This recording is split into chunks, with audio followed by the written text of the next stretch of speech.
Welcome to Audiobook Buddy. The Richest Man in Babylon. Written by George S. Clason. Narrated by Edison. Chapter 6. The 5 Laws of Gold. A bag heavy with gold or a clay tablet carved with words of wisdom, if thou hadst thy choice, which wouldst thou choose? By the flickering light from the fire of desert shrubs, the sun-tanned faces of the listeners gleamed with interest. The gold, chorused the 27.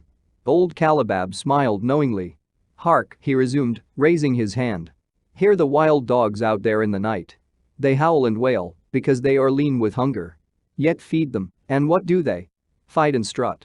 Then fight and strut some more, giving no thought to the morrow, that will surely come. Just so it is with the sons of men. Give them a choice of gold and wisdom, what do? Ignore the wisdom and waste the gold. On the morrow they wail, because they have no more gold. Gold is reserved for those who know its laws and abide by them. Calabab drew his white robe close about his lean legs, for a cool night wind was blowing. Because thou hast served me faithfully upon our long journey, because thou cared well for my camels, because thou toiled uncomplainingly across the hot sands of the desert, because thou fought bravely the robbers that sought to despoil my merchandise, I will tell thee this night the tale of the 5 laws of gold, such a tale as thou never hast heard before. Hark ye, with deep attention to the words I speak, for if you grasp their meaning and heed them, in the days that come thou shalt have much gold. He paused impressively. Above in a canopy of blue, the stars shone brightly in the crystal-clear skies of Babylonia. Behind the group loomed their faded tents tightly staked against possible desert storms. Beside the tents were neatly stacked bales of merchandise covered with skins. Nearby the camel herd sprawled in the sand, some chewing their cuds contentedly, others snoring in hoarse discord. Thou hast told us many good tales, Calabab, spoke up the chief packer. We look to thy wisdom, to guide us upon the morrow, when our service with thee shall be at an end. I have but told thee of my adventures in strange and distant lands, but this night I shall tell thee of the wisdom of Arcad, the wise rich man. Much have we heard of him, acknowledged the chief packer, for he was the richest man that ever lived in Babylon. The richest man he was, and that because he was wise in the ways of gold, even as no man had ever been before him. This night shall I tell you of his great wisdom as it was told to me by Namasar, his son, many years ago in Nineveh, when I was but a lad. My master and myself had tarried long into the night in the palace of Namasar. I had helped my master bring great bundles of fine rugs, each one to be tried by Namasar, until his choice of colors was satisfied. At last he was well pleased and commanded us to sit with him and to drink a rare vintage odorous to the nostrils and most warming to my stomach, which was unaccustomed to such a drink. Then did he tell us this tale of the great wisdom of Arcad, his father, even as I shall tell it to you. In Babylon it is the custom, as you know, that the sons of wealthy fathers live with their parents in expectation of inheriting the estate. Arcad did not approve of this custom. Therefore, when Namasar reached man's estate, he sent for the young man and addressed him, My son, it is my desire that thou succeed to my estate. Thou must, however, first prove that thou art capable of wisely handling it. Therefore, I wish that thou go out into the world and show thy ability both to acquire gold and to make thyself respected among men. To start thee well, I will give thee 2 things of which I, myself, was denied when I started as a poor youth to build up a fortune. First, I give thee this bag of gold. If thou use it wisely, it will be the basis of thy future success. Second, I give thee this clay tablet upon which is carved the 5 laws of gold. If thou dost but interpret them in thy own acts, they shall bring thee competence and security. 10 years from this day, come thou back to the house of thy father and give account of thyself. If thou prove worthy, I will then make thee the heir to my estate. Otherwise, I will give it to the priests, that they may barter for my soul the land consideration of the gods. So Namasar went forth to make his own way, taking his bag of gold, the clay tablet carefully wrapped in silken cloth, his slave and the horses upon which they rode. The 10 years passed, and Namasar, as he had agreed, returned to the house of his father who provided a great feast in his honor, to which he invited many friends and relatives. After the feast was over, the father and mother mounted their throne-like seats at one side of the great hall, and Namasar stood before them to give an account of himself as he had promised his father. It was evening. The room was hazy with smoke from the wicks of the oil lamps that but dimly lighted it. Slaves in white woven jackets and tunics fanned the humid air rhythmically with long-stemmed palm leaves. A stately dignity colored the scene. The wife of Namasar and his 2 young sons, with friends and other members of the family, sat upon rugs behind him, eager listeners. My father, he began deferentially, I bow before thy wisdom. 10 years ago when I stood at the gates of manhood, thou bade me go forth and become a man among men, instead of remaining a vassal to thy fortune. Thou gave me liberally of thy gold. Thou gave me liberally of thy wisdom. Of the gold, alas, I must admit of a disastrous handling. It fled, indeed, from my inexperienced hands, even as a wild hare flees at the first opportunity from the youth who captures it. The father smiled indulgently. Continue, my son, thy tale interests me in all its details. I decided to go to Nineveh, as it was a growing city, believing that I might find there opportunities. I joined a caravan, and among its members made numerous friends. 2 well-spoken men who had a most beautiful white horse as fleet as the wind were among these. As we journeyed, they told me in confidence that in Nineveh was a wealthy man who owned a horse so swift that it had never been beaten. Its owner believed that no horse living could run with greater speed. Therefore, would he wager any sum however large that his horse could outspeed any horse in all Babylonia. Compared to their horse, so my friends said, it was but a lumbering ass that could be beaten with ease. They offered, as a great favor, to permit me to join them in a wager. I was quite carried away with the plan. Our horse was badly beaten, and I lost much of my gold. The father laughed. Later, I discovered that this was a deceitful plan of these men, and they constantly journeyed with caravans seeking victims. You see, the man in Nineveh was their partner and shared with them the bets he won. This shrewd deceit taught me my first lesson in looking out for myself. I was soon to learn another, equally bitter.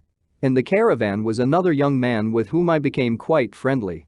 He was the son of wealthy parents and, like myself, journeying to Nineveh to find a suitable location. Not long after our arrival, he told me that a merchant had died and his shop with its rich merchandise and patronage could be secured at a paltry price. Saying that we would be equal partners but first he must return to Babylon to secure his gold, he prevailed upon me to purchase the stock with my gold, agreeing that his would be used later to carry on our venture. He long delayed the trip to Babylon, proving in the meantime to be an unwise buyer and a foolish spender. I finally put him out, but not before the business had deteriorated to where we had only unsaleable goods and no gold to buy other goods. I sacrificed what was left to an Israelite for a pitiful sum. Soon there followed, I tell you, my father, bitter days. I sought employment and found it not, for I was without trade or training that would enable me to earn. I sold my horses. I sold my slave. I sold my extra robes, that I might have food and a place to sleep, but each day grim want crouched closer. But in those bitter days, I remembered thy confidence in me, my father. Thou hadst sent me forth to become a man, and this I was determined to accomplish. The mother buried her face and wept softly. At this time, I bethought me of the table thou had given to me upon which thou had carved the 5 laws of gold. Thereupon, I read most carefully thy words of wisdom and realized that had I but sought wisdom first, my gold would not have been lost to me. I learned by heart each law and determined that, when once more the goddess of good fortune smiled upon me, I would be guided by the wisdom of age and not by the inexperience of youth. For the benefit of you who are seated here this night, I will read the wisdom of my father as engraved upon the clay tablet which he gave to me 10 years ago, the 5 laws of gold. Gold cometh gladly, and in increasing quantity to any man who will put by not less than 1/10 of his earnings to create an estate for his future and that of his family. 2. Gold laboreth diligently and contentedly for the wise owner who finds for it profitable employment, multiplying even as the flocks of the field.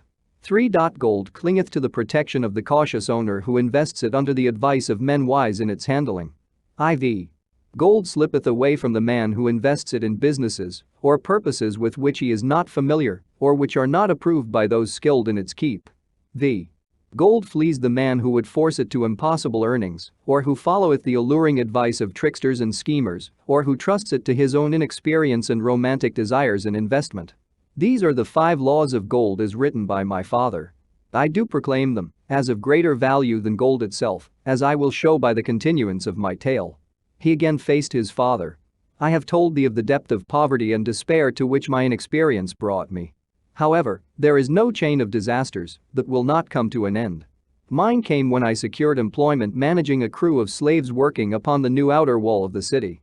Profiting from my knowledge of the first law of gold, I saved a copper from my first earnings, adding to it at every opportunity until I had a piece of silver. It was a slow procedure, for one must live.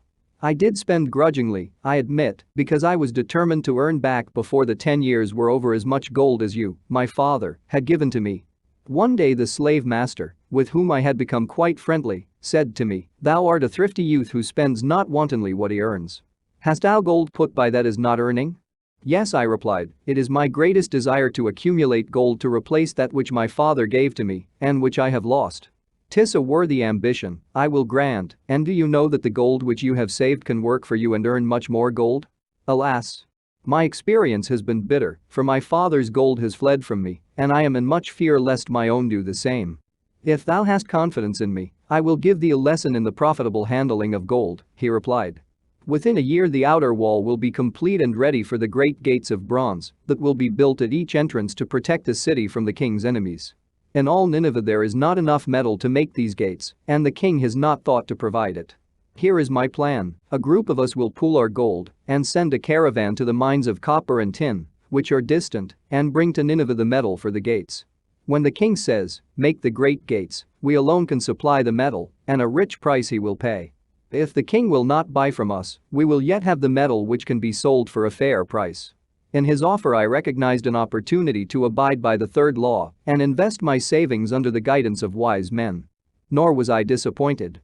Our pool was a success, and my small store of gold was greatly increased by the transaction.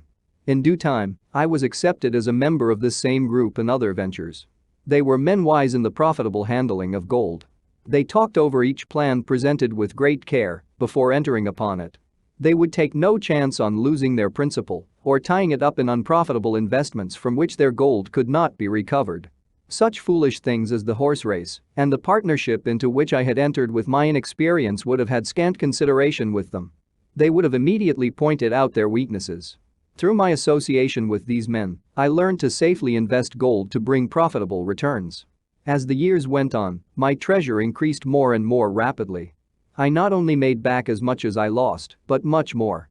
Through my misfortunes, my trials and my success, I have tested time and again the wisdom of the 5 laws of gold, my father, and have proven them true in every test. To him who is without knowledge of the 5 laws, gold comes not often and goeth away quickly. But to him who abide by the 5 laws, gold comes and works as his dutiful slave." Namasar ceased speaking and motioned to a slave in the back of the room. The slave brought forward, one at a time, 3 heavy leather bags. One of these Namasar took and placed upon the floor before his father, addressing him again. "Thou didst give to me a bag of gold, Babylon gold. Behold, in its place, I do return to thee a bag of Nineveh gold of equal weight and equal exchange, as all will agree. Thou didst give to me a clay tablet inscribed with wisdom. Behold, in its stead, I do return 2 bags of gold." So saying, he took from the slave the other 2 bags and, likewise, placed them upon the floor before his father. "This I do to prove to thee, my father, of how much greater value I consider thy wisdom than thy gold. Yet, who can measure in bags of gold the value of wisdom? Without wisdom, gold is quickly lost by those who have it, but with wisdom, gold can be secured by those who have it not, as these 3 bags of gold do prove. It does, indeed, give to me the deepest satisfaction, my father, to stand before thee and say that, because of thy wisdom, I have been able to become rich and respected before men." The father placed his hand fondly upon the head of Namasar. "Thou hast learned well thy lessons, and I am, indeed, fortunate to have a son to whom I may entrust my wealth." Calabab ceased his tale and looked critically at his listeners. "What means this to thee, this tale of Namasar?" he continued. "Who amongst thee can go to thy father, or to the father of thy wife, and give an account of wise handling of his earnings? What would these venerable men think, were you to say, 'I have traveled much, and learned much, and labored much and earned much, yet alas, of gold I have little. Some I spent wisely, some I spent foolishly, and much I lost in unwise ways.' Dost still think it, but an inconsistency of fate, that some men have much gold and others have not? Then you err. Men have much gold when they know the 5 laws of gold and abide thereby. Because I learned these 5 laws in my youth and abided by them, I have become a wealthy merchant. Not by some strange magic did I accumulate my wealth. Wealth that comes quickly goeth the same way. Wealth that stayeth to give enjoyment and satisfaction to its owner comes gradually, because it is a child born of knowledge and persistent purpose. To earn wealth is but a slight burden upon the thoughtful man. Bearing the burden consistently from year to year accomplishes the final purpose.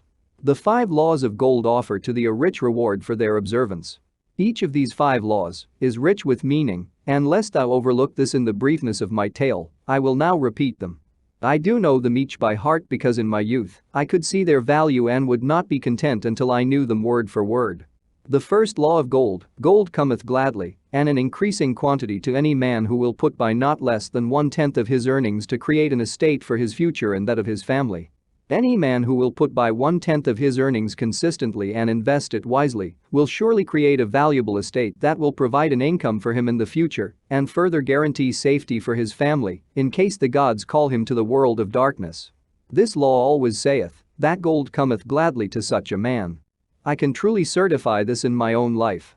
The more gold I accumulate, the more readily it comes to me, and in increased quantities. The gold which I save earns more, even as yours will, and its earnings earn more, and this is the working out of the first law. The second law of gold: gold laboreth diligently and contentedly for the wise owner who finds for it profitable employment, multiplying even as the flocks of the field. Gold, indeed, is a willing worker. It is ever eager to multiply when opportunity presents itself. To every man who hath a store of gold set by, opportunity comes for its most profitable use. As the years pass, it multiplies itself in surprising fashion. The third law of gold: gold clingeth to the protection of the cautious owner who invests it under the advice of men wise in its handling. Gold, indeed, clingeth to the cautious owner, even as it flees the careless owner. The man who seeks the advice of men wise in handling gold soon learneth not to jeopardize his treasure, but to preserve in safety and to enjoy in contentment its consistent increase. The fourth law of gold: gold slippeth away from the man who invests it in businesses or purposes with which he is not familiar or which are not approved by those skilled in its keep. To the man who hath gold, yet is not skilled in its handling, many uses for it appear most profitable. Too often these are fraught with danger of loss, and if properly analyzed by wise men, show small possibility of profit. Therefore, the inexperienced owner of gold who trusts to his own judgment and invests it in business or purposes with which he is not familiar, too often finds his judgment imperfect and pays with his treasure for his inexperience. Wise, indeed, is he who investeth his treasures under the advice of men skilled in the ways of gold. The fifth law of gold: gold flees the man who would force it to impossible earnings, or who followeth the alluring advice of tricksters and schemers, or who trusts it to his own inexperience and romantic desires in investment. Fanciful propositions that thrill like adventure tales always come to the new owner of gold. These appear to endow his treasure with magic powers that will enable it to make impossible earnings. Yet heed ye the wise men, for verily they know the risks that lurk behind every plan to make great wealth suddenly. Forget not the rich men of Nineveh who would take no chance of losing their principal or tying it up in unprofitable investments.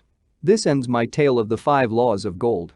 In telling it to thee, I have told the secrets of my own success. Yet, they are not secrets, but truths which every man must first learn and then follow who wishes to step out of the multitude that, like you wild dogs, must worry each day for food to eat. Tomorrow, we enter Babylon. Look. See the fire that burns eternal above the temple of Bel. We are already in sight of the golden city. Tomorrow, each of thee shall have gold, the gold thou hast so well earned by thy faithful services. 10 years from this night, what can you tell about this gold? If there be men among you who, like Namasar, will use a portion of their gold to start for themselves an estate and be thenceforth wisely guided by the wisdom of Arcad, 10 years from now, 'tis a safe wager, like the son of Arcad, they will be rich and respected among men. Our wise acts accompany us through life to please us and to help us.